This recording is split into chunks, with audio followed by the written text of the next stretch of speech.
Parlo was a Roblox YouTuber with hundreds of thousands of subscribers who was the biggest person in the commentary and drama YouTuber space on all of Roblox. Bring attention to people like Fave or Kellogish, exposing them for horrible things that they did and becoming a beacon of hope for the Roblox community at first. However, as his career continued to grow and he continued to get more and more popular, he would be involved in much more controversy about himself instead of just the people in his videos. And all of this led up to about a week ago when Parlo's channel was wiped off of the platform following massive controversy that ruined his reputation entirely. But there was a lot of things that built up to his massive downfall, and so in today's video we'll be looking at what happened to Roblox's most hated YouTuber Parlo and understanding what truly happened. Real quick, feel free to like this video and subscribe to support this type of content, but either way, let's get right into it because this is quite the crazy story. Now, Parlo originally created his YouTube channel many years ago, and it originally started as him not showing his face, not having his voice, and keeping it to a very simple, private personality. He was known for making roasting videos or drama videos, exposing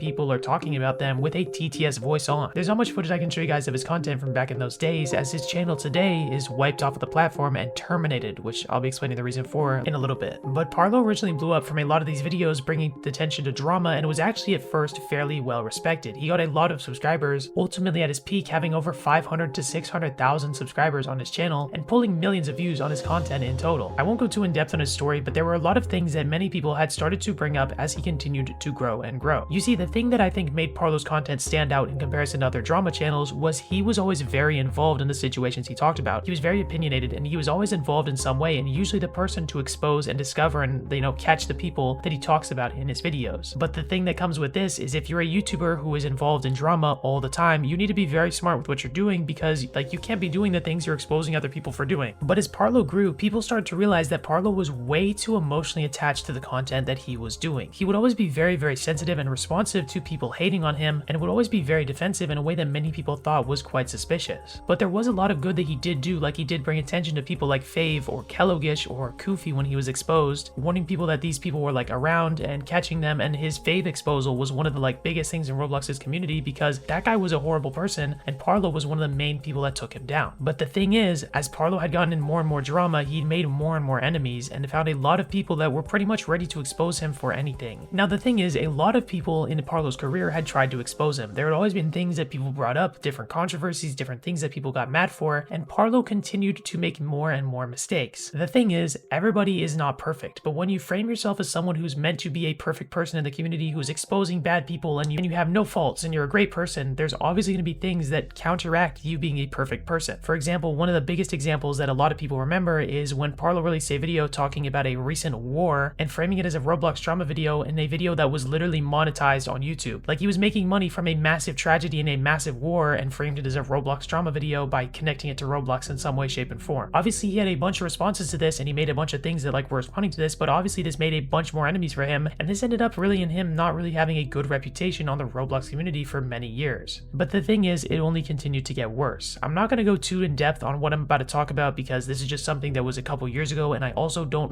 have all the information. Of course, everything's alleged, but a couple years ago when Parlo was off of the internet due to some family stuff that made him, not have access to his channel, he basically created a Discord server community for some people, and he was exposed for what was going on in this community and who he gave moderator. You see, he was very close friends with someone by the name of Nathrix. For a while before Nathrix was exposed, Parlo was connected with Nathrix very closely, and Nathrix was exposed for some pretty horrible things, and a lot of people had brought up allegations that Parlo was still friends with Nathrix and had been giving permissions to this person, giving them roles and stuff like that in his Discord servers. Of course, I'm just stating the information and I'm not 100% sure what is confirmed and what's not. There's a lot of better write-ups and papers and exposals and stuff that are going more in depth into the situation that I recommend you guys read, as well as his response if that's even still accessible. But this was one of the first snapping points that a lot of people started to realize that Parlo might not be as perfect as he seems. Now, leading up to around late last year, this year, there was a situation that was way larger than that last one that a lot more people know about and basically ruined his reputation, and was one of the reasons that the situation that just happened was not that surprising to most people. Basically, earlier this year, there was a situation where Parlo was in an online relationship with a certain individual. Now, Parlo believed that this individual was of a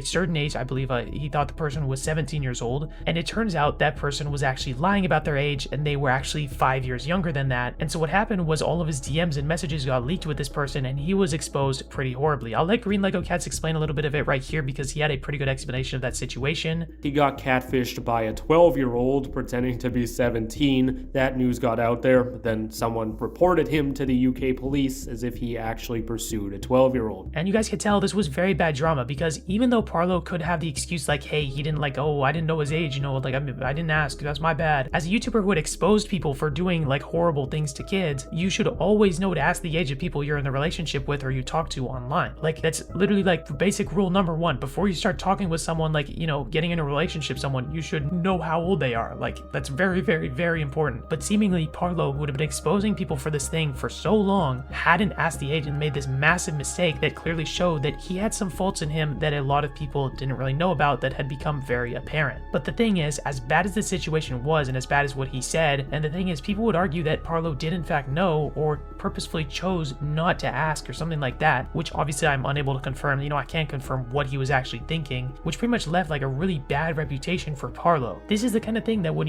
kind of ruin someone's career if this came out. But of course, there's always the chance for someone to have a second chance if there was an honest mistake, if they're becoming better people, that kind of thing. But the thing is, as a result from this situation, there was a police report filed on Parlo for talking to this underage individual. This police report was filed, and the police actually ended up going to Parlo's house and arresting him for what he did. He was apparently arrested for about 12 hours and he was held in a jail processing cell, and this was very, very bad to him because basically Parlo came out and was very, very angry. Parlo came out and basically talked about what happened to him, explained the situation, made a couple videos and posts and tweets and stuff like that. And a lot of people actually felt bad for him, as some people actually did believe that it was truly a mistake, like Parlo truly didn't know. And obviously, again, we cannot confirm if he did know or didn't know. We can give him the benefit of the doubt and say, like it was just an honest mistake. But of course, a lot of people like were hoping that this was the end, that this situation was dealt with, like the police proved him innocent, that kind of thing, that this situation had basically blown over and it had been cleared up. But the thing is, it only got worse. Due to this situation, Parlo basically was in a bad spot. He said he was in a bad position, either resulting from the cops or, in the same time as like right after getting out of jail and after getting arrested. He basically said he was in very bad financial spot. So what he did was he started a GoFundMe, which is obviously a normal thing. If someone's in a bad spot and they want to raise some money, obviously starting a GoFundMe is an okay thing to do. Like I've seen a lot of people who do that, and that's obviously like okay. There's always people who do it when they need money, and it's of course a voluntary thing for people to donate. So a lot of people actually donated money. I believe there was around $500 to $1,000 that was actually raised in this GoFundMe from people who were his supporters and his fans, people who are very thankful for the content that he was doing, or fans of his content, or wanted him to, get to like being in a better place in life, and truly feeling bad for him for how much money he had and like how he wasn't able to afford a lot of things. But the issue is what Parlo did with the money. You see, as someone who makes a GoFundMe, the rule is basically, like this is obviously an unwritten rule in a way, is you have to spend the money on what you make the GoFundMe for. So if you make a GoFundMe saying, hey, I'm poor, I need to afford food and rent, and I need to afford like the bills and pay my bills and taxes and stuff like that, but then you take the money and you buy a car or something, like that's the wrong thing to do. And that's exactly what Parlo did. He didn't buy a car though, he bought something much worse. Basically, it was revealed that Parlo spent $1,000 right after the GoFundMe had made and raised money. About a week after it, he spent $1,000, and I'm genuinely not joking when I say this, to fly someone out that he was e-dating on Discord to,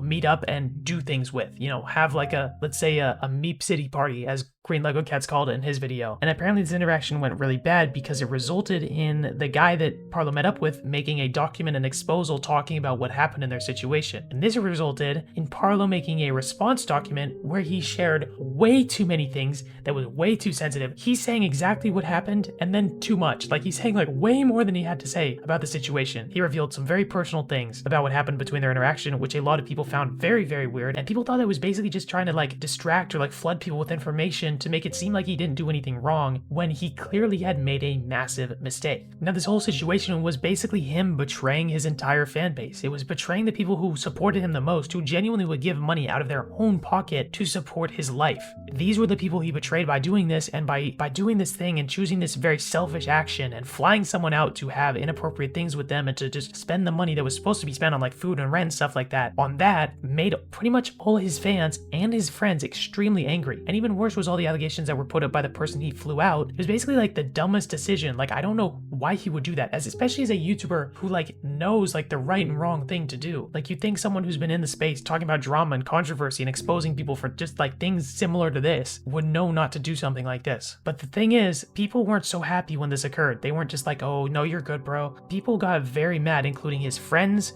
other YouTubers, and even his YouTube editors. You see, on YouTube, you're able to give access to your channel to other people. people. Let's say you want to have someone who can upload videos on your channel, and you can too as well. You can add someone who can do that on your channel. And the thing is, there was a lot of people that Parlo had worked with on his team. There were people that had access to his channel that like could see his statistics or upload videos or manage his content, anything like that. There was a lot of people with access to his channel. Now there was an individual who had access to Parlo's channel as like, you know, a very high level like access to the channel to where he could upload and like, you know, post videos on the channel, who decided to post some things to basically get Parlo terminated off of the platform. The thing is, Parlo's YouTube channel is basically Parlo's entire life. Like that is kind of like his whole personality, his whole identity, at least on the internet. Like it is the main core piece of his character and his personality. This is supposedly his main source of income. So when he, you know, had to like delete videos or stuff like that, that was why he made the GoFundMe. The thing is, one of these people who had access posted things to get Parlo banned. I'm not going to say exactly what they were, but let's just say it was things against the rules of YouTube. He posted them unlisted so anyone with the link could see them, and then had a bunch of people go in and report the videos to get Parlo's channel completely banned. And there's pretty much no hope of Parlo even ever getting his channel back at all. From YouTube's eyes, Parlo added this person as an editor, and he's liable for what that person decided to do. And this is not exactly the kind of thing he can appeal, because YouTube really does not take this lightly at all. So Parlo's channel was completely terminated and wiped off the platform entirely, losing his main source of income, and pretty much like his entire like base of fans had also been gone as well. There's a lot of times when people's like who've been very, very popular have had their channels banned, and they've been able to make a new one, grow it up from scratch, and still keep that core fan base. But in one fell swoop, from one drama and a series of major mistakes that basically resulted in his entire fan base leaving, he lost all of his fans, and he lost his entire channel, his Discord, his community. And I'm gonna be honest, I don't know how many people still support Parlo after all of this happened. I do want to say Parlo was not exposed as being someone who, you know, is a P file or whatever. Like he was not exposed as that, but instead he was exposed for disregarding his fan base, for treating his fans badly, wasting their money, spending it on selfish things, and then treating people horribly and making a ton of really stupid mistakes that ruined his reputation entirely. He was exposed for doing things that were just stupid that he'd like gotten mad at other people for doing in the past, or things that he would expose someone else for doing, but he did them himself. People realized that he was pretty much a massive hypocrite who ruined his reputation entirely. Now, I personally am the type of person who really like wishes the best for people. You know, I never want to see someone have like horrible things happen to them, because, you know, I care about people. I believe people have value. And in Parlo's case, I feel like what he did was so horrible, and he does not deserve a platform after these things that he did. And because he disrespected his fan base so majorly, the people who like supported him the most, he did all this and he made this massive mistake, which obviously I'm not going to say is like, you know, on purpose or on accident. Pretty horrible things that he did. So I do not think he deserves a platform, but I do wish that he becomes a better person, is able to like, you know, be a good human and realize the mistakes he made and be able to like move on from this and do something good in the world, because clearly Roblox YouTube is just not the place for him to do it. It seems to me like he's based his entire life and personality around this, and that's why he's been so like connected to his content, so deep into it, to the point where he gets mad at people hating on him and writes entire paragraph essays responding to them, or just treating his fans with disrespect because he thinks they'll be there forever and he's just gonna be famous for all time. Like that's just not how it's gonna work. And the thing is, Parlo seemingly does not want to accept this as maybe a sign he should step back. I'm gonna be honest, this guy got enough signs that he should probably think like way deeper about what he was doing before it got worse. Like he had so many signs, like his first dramas early in the early days, like the mistakes he made without thinking or checking like certain things, and then the situation that happened where he did not check the age of the person he was in a relationship with online. A lot of people actually ended up giving him the benefit of the doubt and kind of forgiving him in a way after that situation, and that should have been a warning enough. He needs to be way more careful with what he does, way more sensitive, and way more smart with what he's doing. But clearly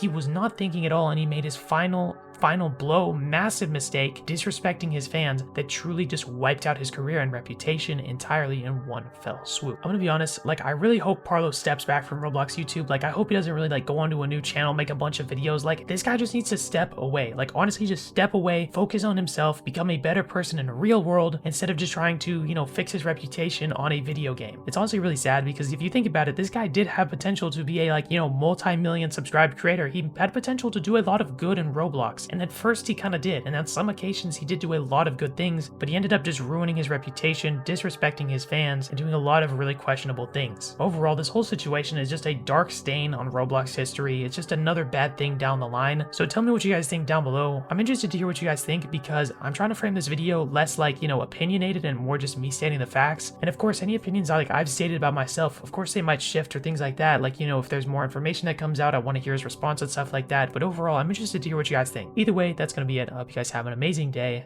and take care.